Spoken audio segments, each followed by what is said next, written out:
streets of New York, young people rhyming, rhyming, rhyming. Mr. Man. Having fun, rhyming, rhyming. McDonald's. Big Macs. Young people banging on tables, rhyming, rhyming. Some purchase and...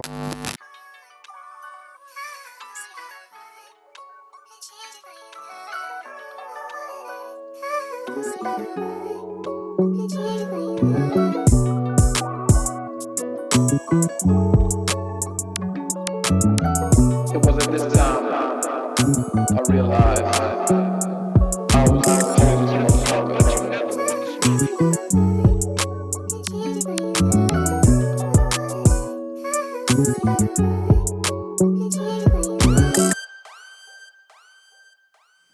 You know, I love hip hop. I really do. And if you're watching this, then you probably love hip hop too.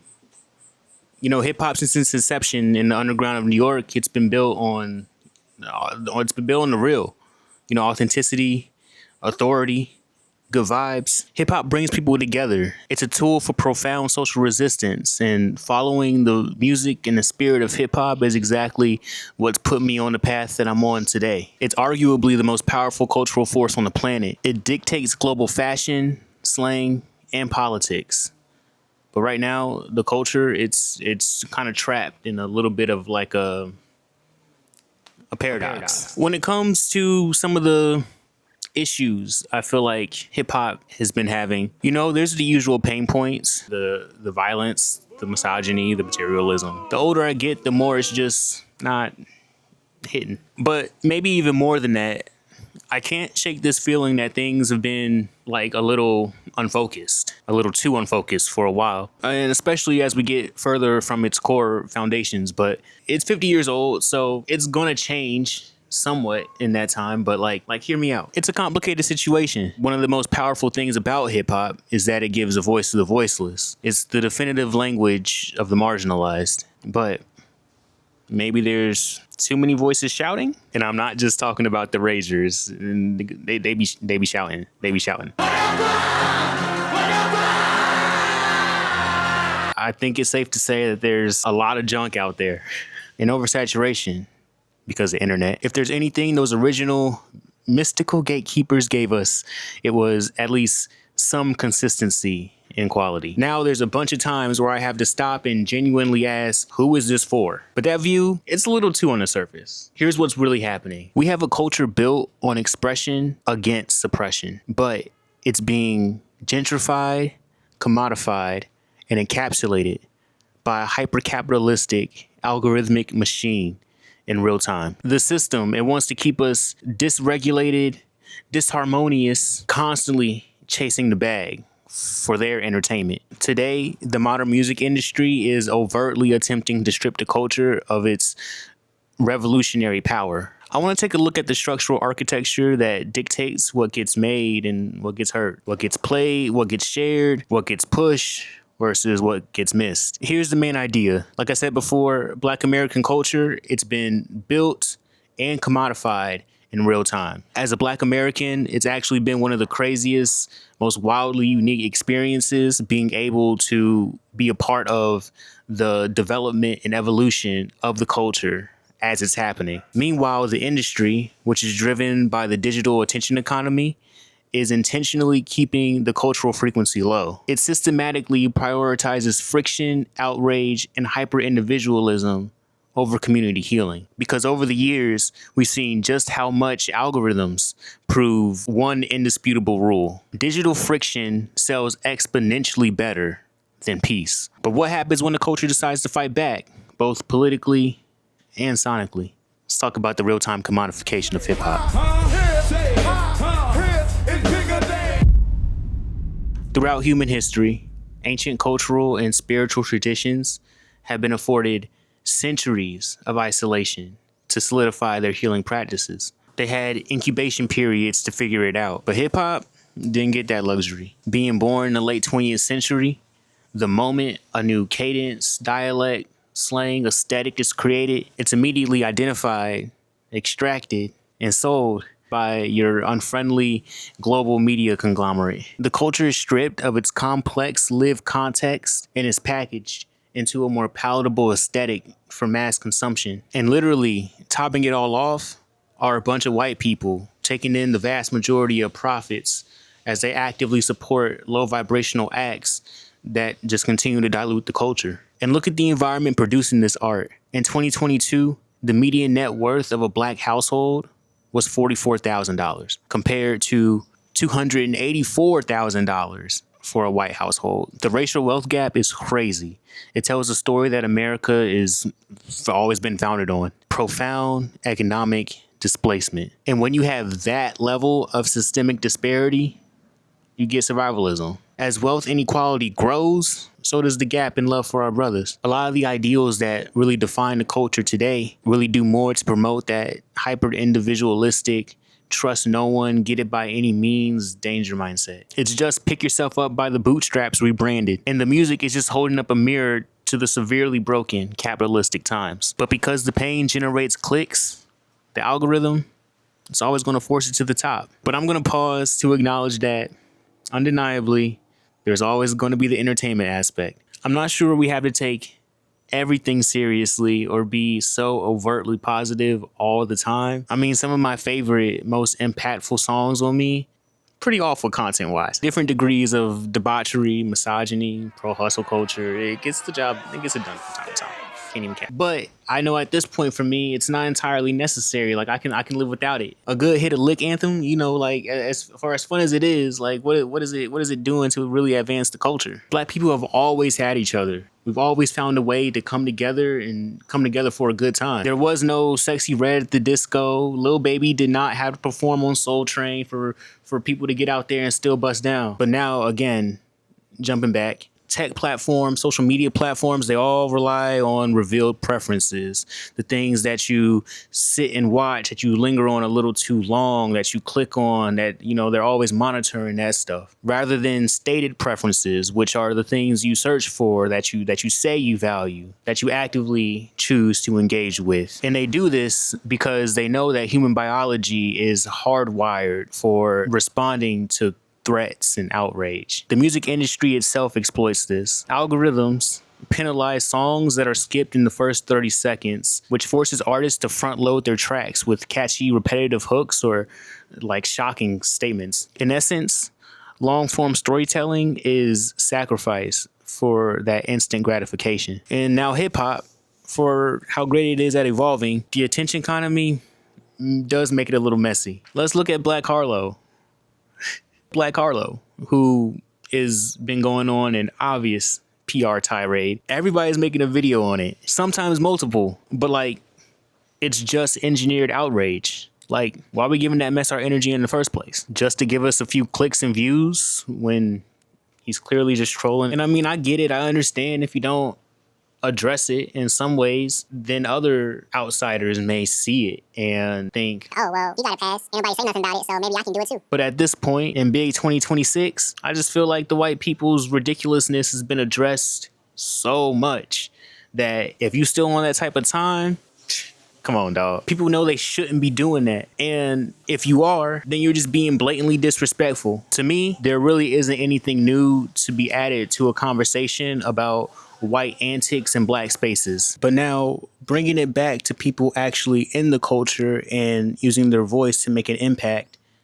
Let's talk about LaRussell. LaRussell shows the polarity that comes with forcing a more blanketed positivity. On one hand, there's a discussion that he started a little while back. He was criticizing Lil Wayne for his lack of substance. LaRussell credited Wayne with being a foundational artist for him, like many artists. Obviously, someone that we study to sharpen our pen and really get a hold of our own artistry. But despite Wayne's elite lyrical ability, LaRussell stated Wayne just wasn't talking about nothing and ultimately is just lacking in restorative substance. Technical greatness alone doesn't excuse an artist from their cultural responsibilities. LaRussell does a lot of personal great things for the culture, but as we've seen from, you know, his more recent controversy, that it can easily slip into a more like toxic positivity when you aren't, you know, careful with your messaging. He put out that Heaven Sent track, should listen to the engineers, bro, where he equated our civil rights leaders to historically evil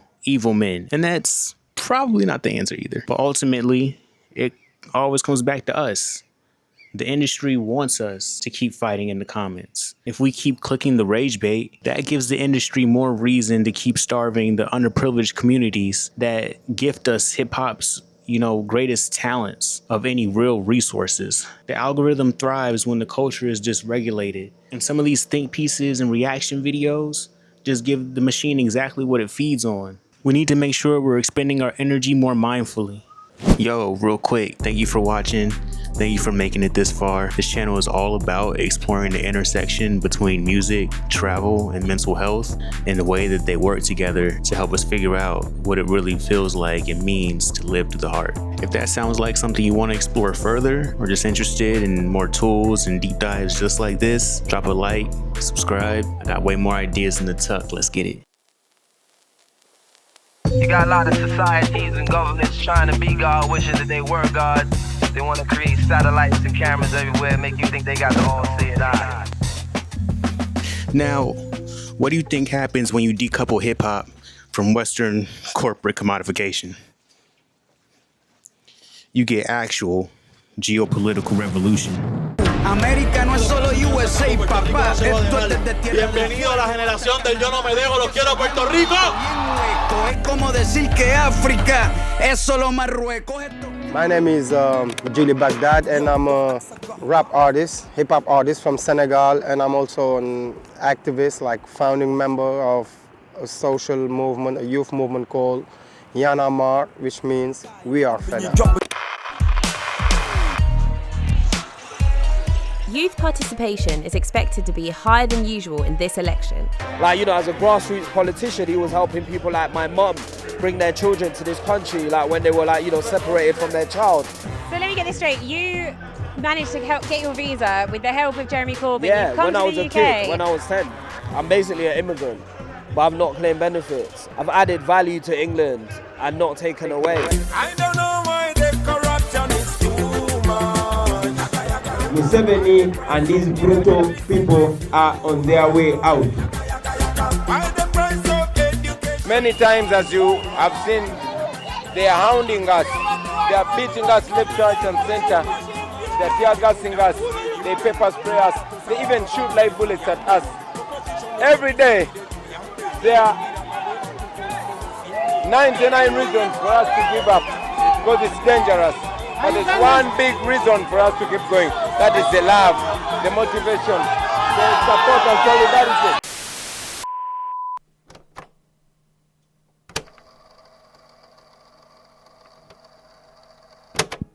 We've already seen hip-hop bring people together on a wildly impressive scale. Kendrick during BLM, F Donald Trump, fight the power.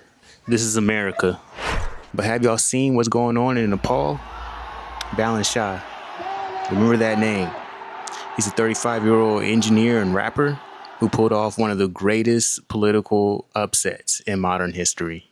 And he did it by channeling the frustrations of a disillusioned Gen Z into a massive, massive movement. He challenged the former 4-time prime minister and won in a landslide, securing the most votes in the history of Nepal's parliamentary elections. They also burned down parliament right before that. We might have to do that too. This proves that hip-hop is inherently revolutionary. It just is. It's just been built under capitalism, under suppression. Imagine what we could be with an abundance of resources. Imagine if we were more broadly able to create from a place of safety and security rather than violence and drugs and numb the pain. What could the culture achieve in the West if its most influential voices directed more energy towards structural reform instead of just fueling an engine backed by algorithmic capitalism? For hip-hop to evolve, that shift has to happen on multiple levels. Not just in lyrics, but in the literal, physical frequencies that make up the music. An artist's duty, as far as I'm concerned, is to reflect the times. I think that is true of painters, sculptors, poets, musicians. As far as I'm concerned, it's their choice. But I choose to reflect the times and the situations in which I find myself. That, to me, is my duty.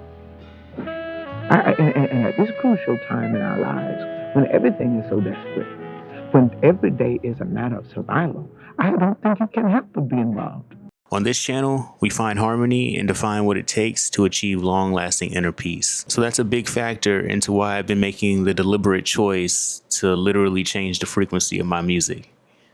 Let me show you what I mean. So in the mid-20th century, the world adopted A equals 440 hertz as the standard tuning to sync up the global music economy. Why did they choose 440? I'll link an article below in case you want to read more about it. But from what I can tell, they created the standard to further economic efficiency. You know, like everything.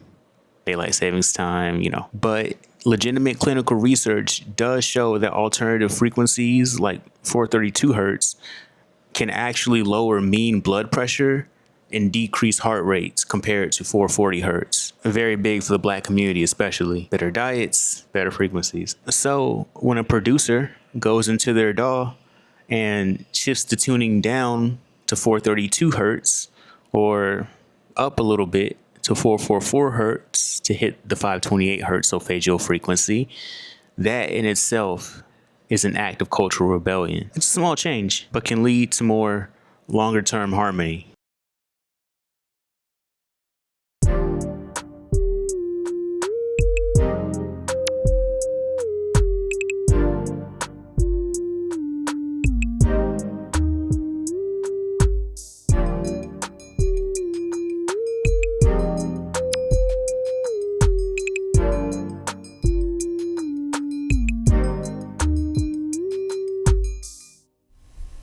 With the original intelligence. But engineers have discovered that lightning and other electrical disturbances have a negligible effect on the frequency of a radio wave. So they started reasoning. Why not hold the amplitude constant, and vary the frequency or wavelength, and make it carry the message? Hip-hop is at a critical historical fork. It's an unrivaled global force, but it's tethered to a system that demands perpetual friction, trauma, production, hyper-individualism.